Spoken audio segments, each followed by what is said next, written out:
Hey dudes, welcome to Splat from the Past, the only 80s themed horror and sci-fi show where things can get totally radical. Now today, I will be welcoming a very talented singer-songwriter named Sandra Macat, and I'm having her on the show today to talk about her musical influences, how she got into music, and she was also in 3 John Hughes written, Chris Columbus directed classics, including Home Alone 1 and 2 and Only the Lonely. She got to play the pretty elf in Home Alone, a stewardess in Home Alone 2, and a stewardess in Only the Lonely. We're going to talk about that as well, and I can't wait. I'm the happiest fanboy in the whole wide world. So yeah, here is my interview with Sandra Macat.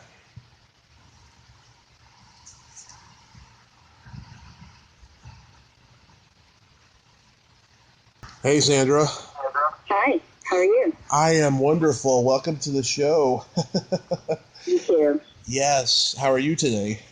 I'm doing great. Excellent, excellent. Thank you for taking the time today. It's such an honor. Oh, sure, no problem. My pleasure. So, going back in time, did you gravitate towards singing early on? Oh, absolutely. That was always my passion, what I had hoped to do with my life. Did you did you like sing in like a church choir or something first? No, actually, I started out singing kind of in high school plays and, got a lot of accolades for that, which is, of course, fun when you're a kid. And, I wanted to pursue that, but back in the day, it wasn't as easy as it is now, So my life took a bunch of different directions, but I'm back to it as it seems. Yes, you sure are. I listened to some of your stuff last night, and it was just wonderful. Thank you. Thank you so much. What kind of music did you grow up listening to? Well, I guess early on I listened to my brother's music, which was Beatles and Cat Stevens and stuff like that. And then later on I sort of gravitated towards Linda Ronstadt and Eagles and, the music of the 70s, kind of Echo Canyon, kind of the Byrds, They were a little before my time, but still, that's the kind of music I listen to. Oh, yeah, all that West Coast stuff I love. Mm-hmm. I mean, Linda Ronstadt, the Eagles, they started a new, revolution of West Coast rock and roll after the 60s. Yeah. And so, when I was growing up, the 70s were a great time for music anyway, but having such an iconic female singer like Linda Ronstadt, and then Fleetwood Mac and all that, but I was really a Linda fan, big time, so. Yeah, I'm a big Fleetwood Mac fan, too. I especially loved the Peter Green era when they were into the blues and stuff. That's really great music. I mean, they're not the same band as they later became, but it was really good music, the same. Right. Who are your musical idols growing up? Well, like I said, she was, and then Barbra Streisand, and, all of the great singers of those days. I think if nowadays a lot of young women grow up sort of listening to people like Celine Dion and Beyonce and all that, there's always seems to be some sort of great woman singer out there that everybody, idolizes and tries to emulate. But anyway, Joni Mitchell, can't pass her by. Yeah. Big influence too. It's terrible. Nicolette Larson, believe it or not. Do you remember her? Nicolette Larson. She didn't do much, but the name sounds familiar. Yeah. Nicolette Larson. Yeah, the name sounds familiar. It seems today, though, there's not a whole lot of female singers you can categorize like them. It seems more like today is more like pop diva oriented. I agree with you. That's true. And, what the stuff that I'm trying to do now is more Americana.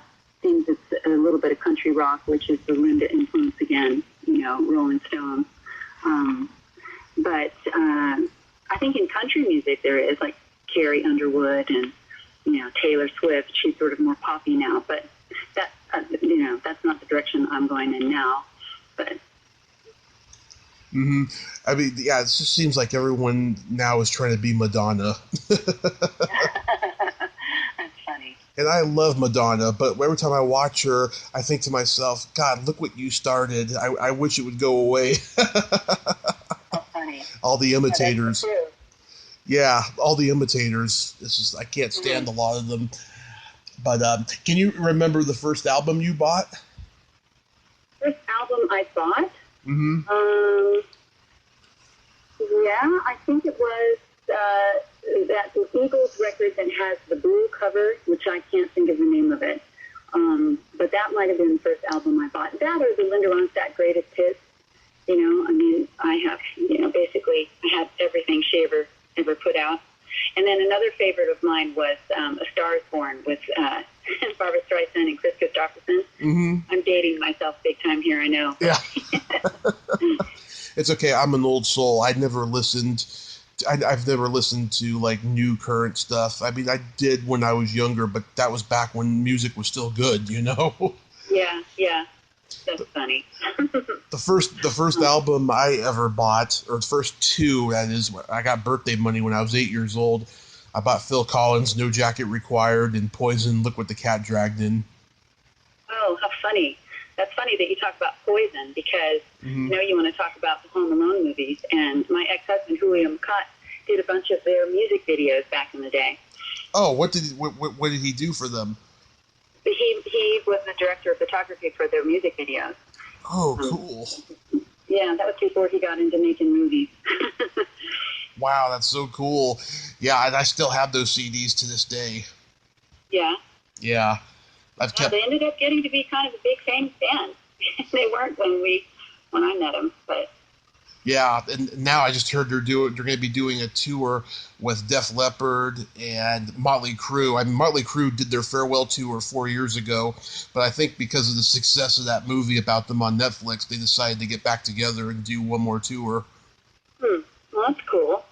Yeah, those three bands, they were like the biggest bands of that whole hair metal era next to Bon Jovi. I mean, he was probably the biggest, but they were like, in fourth or top four, top five, at that time. So that's pretty cool. But do you remember the first concert you ever attended? First concert I attended was, let me think about that. I can't remember the very first one I ever attended. It's on the tip of my tongue, but I remember seeing Rod Stewart a million years ago at the Forum, because growing up in LA, the Forum was where you go, to see big bands. Right. Blue Oyster Cult, that's the name of the band, the first concert I ever went to. I saw them 4 years ago in Santa Cruz, and they were killer. I was thinking, why are they doing a free concert in Santa Cruz? They should be at a huge venue right now. That's funny. They were good, they were a really good band. My dad would take me to the fair every year to see bands. I can't remember which one I saw first. I know I saw Tower of Power 100 times because I was in the Bay Area because they were always playing there. But the first real concert I went to was Alice Cooper in 2000. Oh, wow. That's cool. Yeah, he put on a great show, that guy. He was just very theatrical, and he did songs from like his early years all the way till that present time, and it was a good show. I can imagine. Yeah. Very cool. Yeah, who else did you see back in the day? I don't remember, honest to God. I didn't really go to that many concerts back in the day. I wasn't as mainstream as it is now, necessarily, to go to see people play live. I remember seeing the Eagles. I remember seeing Sheryl Crow with the Eagles way back when at the Rose Bowl.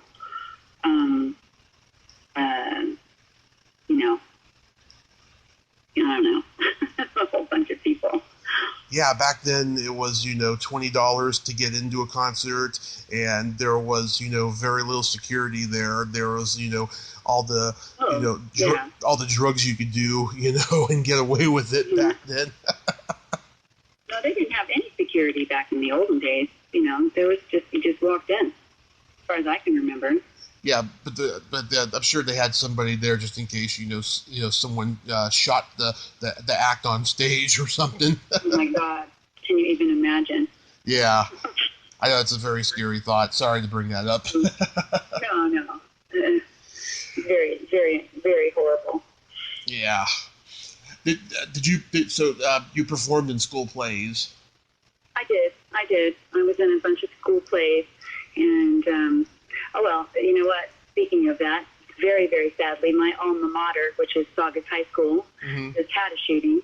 So that was a horrible thing to sort of imagine, and I feel so bad for the families that lost their kids. But anyway, so Saugus High School was actually a lot of fun because we had a really big theater program, and so we did lots of fun plays, and yeah, that's where I discovered that I love to sing. By just doing musical theater? We did Fiddler on the Roof, and we did West Side Story, and we did South Pacific, and we did Sound of Music, all these, really fun plays for girls who like to sing to be in. We did Sound of Music at my high school. I auditioned for it. I couldn't sing or dance, so I didn't get into it. Aw, that's terrible. It is. I became a prop man, though, and I still do that occasionally, do props for plays and stuff like that. And they did West Side Story and Fiddler on the Roof after I left, but we did some pretty good musicals. We did Damn Yankees and Sweeney Todd and My Fair Lady and stuff. No, that's so much fun. High school musical theater is a blast for the geeks that are in it, right? Right. In my generation, though, it was all the rich kids who were really snobby and stuck up, and they didn't accept me into their circle and stuff, unfortunately. But I had fun working on the shows. The only thing I didn't like was hearing the songs over and over again. Oh yeah. Well, that's the problem with any kind of music, though, And I imagine people who have major hit songs, can you imagine how tired they are of singing them? I mean, it's kind of be a little bit of a catch-22, right? Because if you have a hit song, yippee, Right. I guess you probably would get sick of singing it. Right, but if they're very prolific and they expand their repertoire, they can, choose not to do it, even though the audience will probably be disappointed. I don't think that's a good idea. Yeah. Yeah, like the Beastie Boys, they just recently did "Fight for Your Right to Party" for the first time since the tour in '87. Wow. Because they hated that song. That's funny. Yeah. So you were born and raised in L.A. No, I was born in Frankfurt, Germany. I was raised in L.A. from the time I was about 14. And but I sort of migrated here. I shouldn't say migrated because I was always an American citizen. But I lived in Europe until that time. Nice. Yeah, it's my dream to go to Europe someday. I've always wanted to go. I have some friends that are living in certain parts of it, like Germany and England and stuff like that. But was it exciting? Yeah, I loved it. My mother's family is from Vienna, Austria, and so I've grown up with that Austrian culture being part of me. And my dad was from Mississippi, sort of the Delta blues kind of guy, and it was an interesting mixture of culture and music and experience. Did he try to get you into the Delta blues?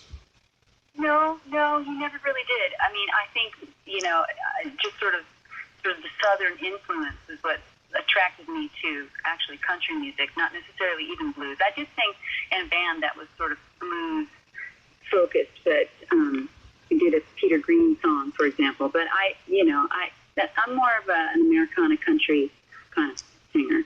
Mm-hmm. Yeah, but my dad's side of the family, all blues lovers. Like they love the old blues guys, and then they love the blues rock guys in the 60s and 70s. Yeah, they're great. Yeah. Absolutely, I can imagine. Yeah. So now it's time for me to torture you a little bit, Sandra. Okay. With Home Alone. I heard Chris Columbus is a very family-oriented guy who likes to cast family members. Did you like working with Chris Columbus? Oh, absolutely. He was, and is probably still, I'm not in touch with him anymore, of course, but he was one of the nicest guys. Really, really lovely. Great, great, great family guy. Lovely family of his own, and wonderful. How did Home Alone come into your life? Home Alone came into my life when my ex-husband, Julio Macat, who was the cinematographer of that movie and Home Alone 2 and other ones, he was doing second unit on a movie called Tango and Cash. And one day he got a call from Chris Columbus, or from his agent probably, but at any rate, and they asked him if he was available to do this movie, and there you go. It went from there. And, there was a lot of changeover with studios and stuff like that in regard to that film. But, we ended up going on location to Chicago, I think around January or February of 1991, I think it was the year. And we lived in North Shore in Chicago, around that area, for about 6 months while they made the movie. And it was great. Wow, so it was all because your husband was working on the movie. Oh yeah. I didn't land that role on my own. It was kind of funny because after I did the part as the elf, I had an interview with Janet Hershenson, who was the casting director of that movie. And, I'm not an actor. It was never supposed to be anything like that for me. And I never really wanted to even pursue acting. Right. And I just got lucky, and landed in that movie.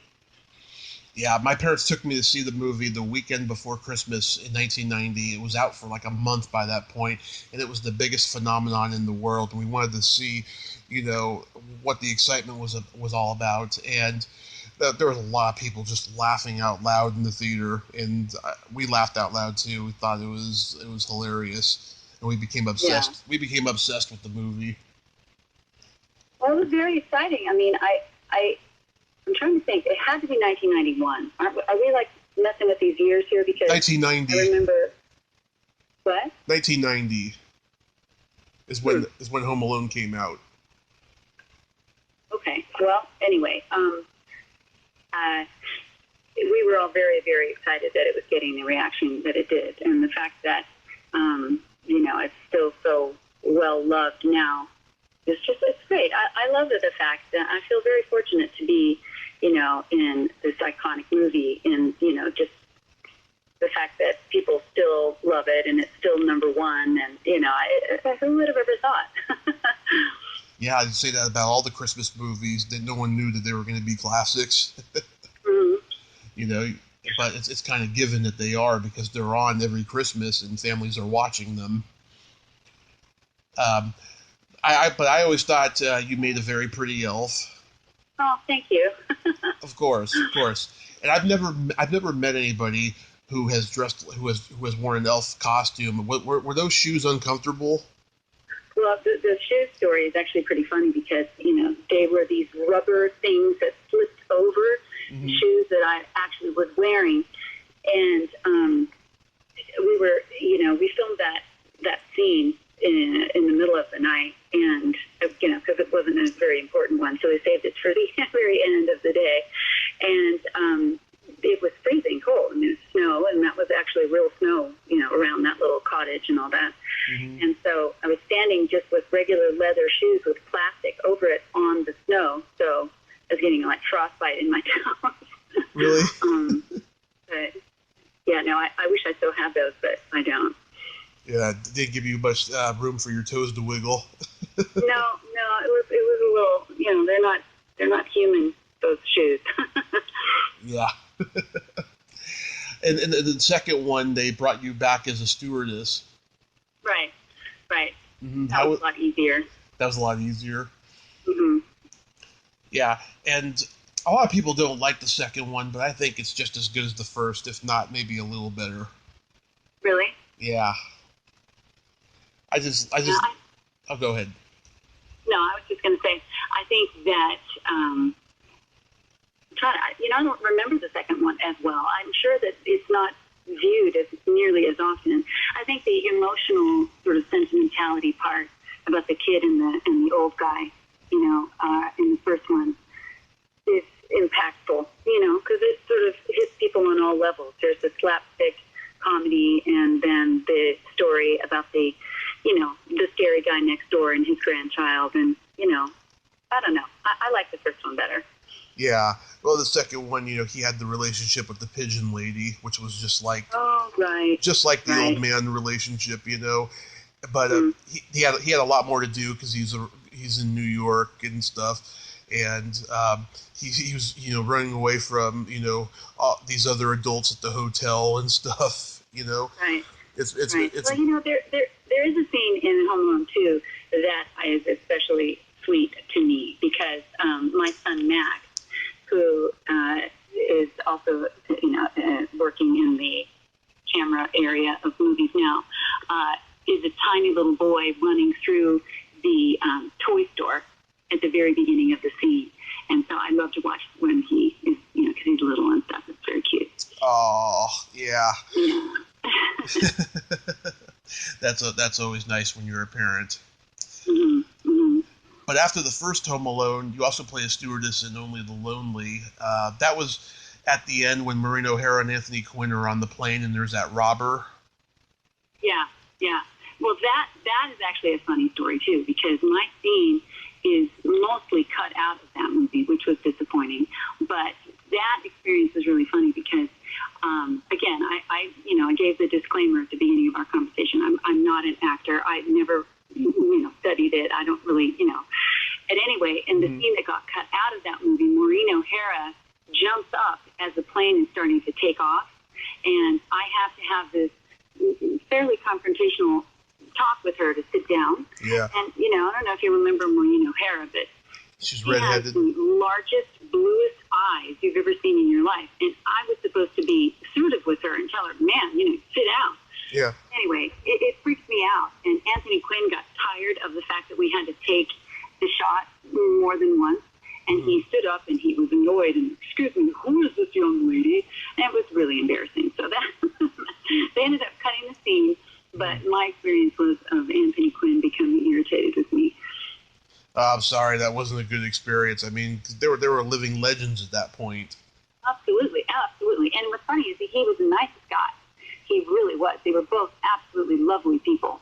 But, when you're on set and there's time ticking and you have this novice girl who doesn't know what the heck she's doing with those living legends, they were not dealing with it very well. But they were both really amazing people. That's great. Did you get to meet John Candy? I did. I got to meet John Candy. He was probably the nicest guy. He was the loveliest, nicest person.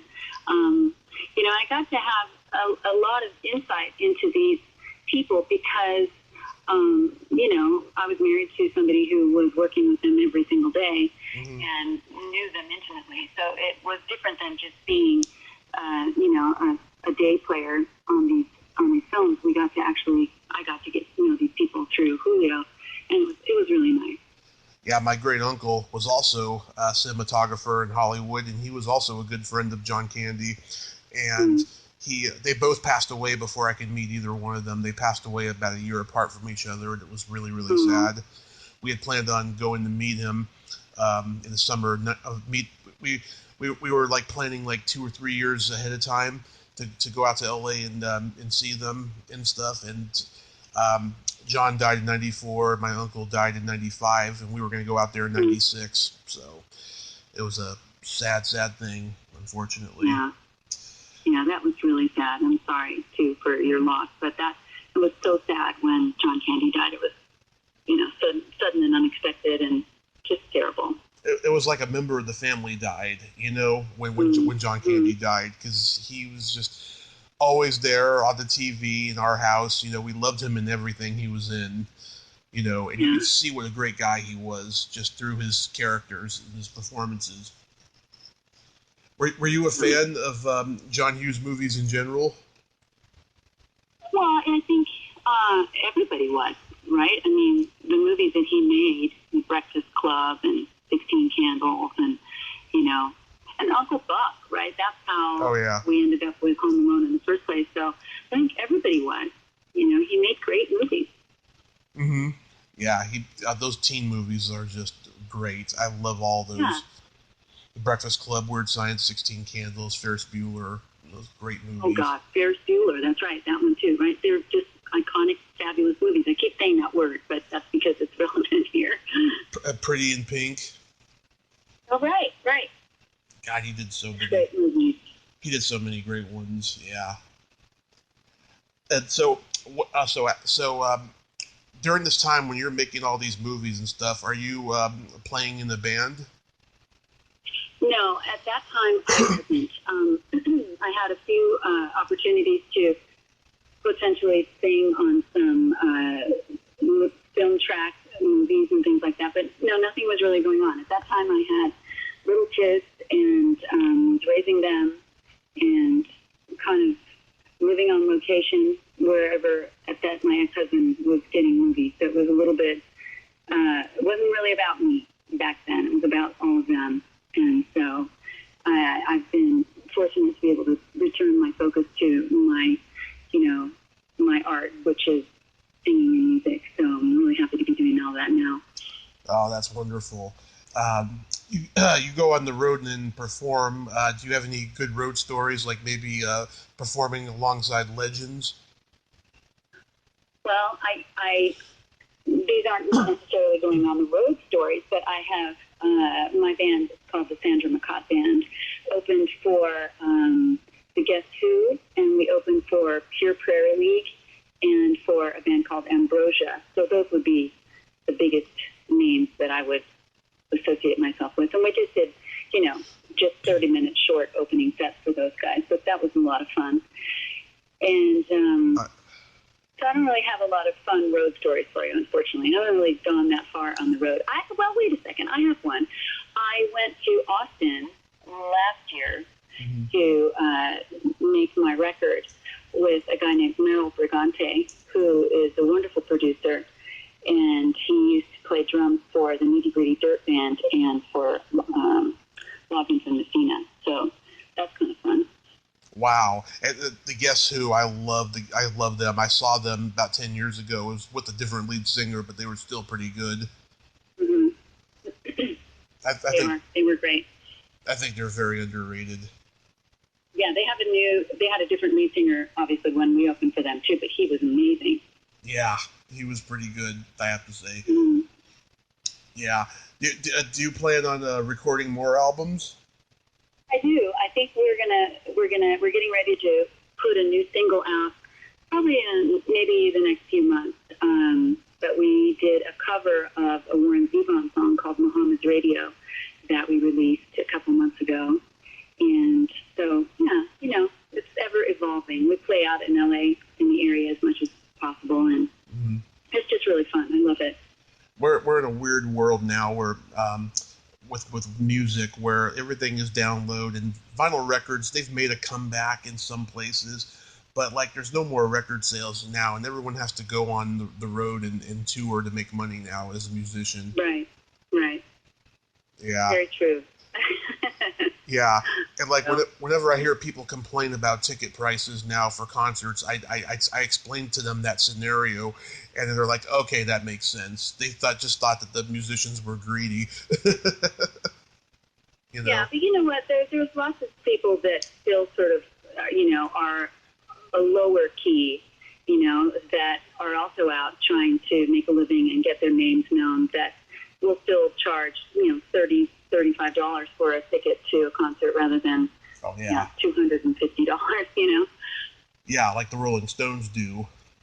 Right, they sort of price themselves out of, your average person's capability to go, and if you're really into seeing live music, LA has a pretty fun, live music scene where it really you can pay $5 and get in to see great bands. Yeah. Oh my God. I was looking, and like on Kiss's farewell tour, they are charging $21,000 for VIP passes. Wow. Yeah. Okay. That is insane. That is really insane. Yeah. I don't understand that. I've been to VIP stuff where, you know, it was free, or in some cases $200. You know, that's just insane. But do you have any upcoming gigs you want to plug? Well, not anything. Where are you located by any chance, by the way? I live in Redding, California, and I go out to LA occasionally for showbiz related stuff. Well, you know, the only thing we have coming up is a fun little show that we do the third Sunday of every month at this place called Petey's Place in Tarzana, California. And I'm going to sing with my band, Sandra Macat Band, at 7, and then I go on again at 9 with this other little thing that I just started doing, which is more of a folk kind of group. It's called the Reciprocity Project. And that's it for this year. We've had a busy year. We've played out a bunch, and we just had to cancel a show yesterday because of the rain at this place called the Rosenthal Winery. But for people that are in LA, I mean, come out. Yeah, next time I'm there, I plan on going in the spring for a horror convention, and I'll see if you got any shows that weekend. Okay, that sounds great. I hope that you do. Look us up. Yes, that would be great to see you guys perform live. Yeah. Well, Sandra, I think we did okay today. Yeah, I do too. Thank you for having me. I appreciate it. My pleasure. You have yourself a Merry Christmas and a Happy New Year. Thank you. Same to you. We'll talk to you soon. Thank you. Okay, bye-bye. Bye. Bye. Well, there you have it. Sandra Macat. Ain't she a sweetheart? Yes, she is. Passionate about her music. And wow, I would never have guessed that she was married to a guy on that movie, on those movies. That is so cool that she got to be a part of them. If you like this video, everyone, please subscribe to my YouTube channel. Add me as a friend on Facebook. Join my Tommy Kovac comedian page on Facebook. Follow me on Twitter and Instagram and all that fun stuff. Well, that's all the time we have this week on Splat from the Past. Until next time, this is Tommy Throwback Kovac saying, there's no shame in living in the past, because the present sucks. Oh, by the way, happy birthday, Kirk Douglas, 103 today. 103. I am Spartacus. Later, dudes.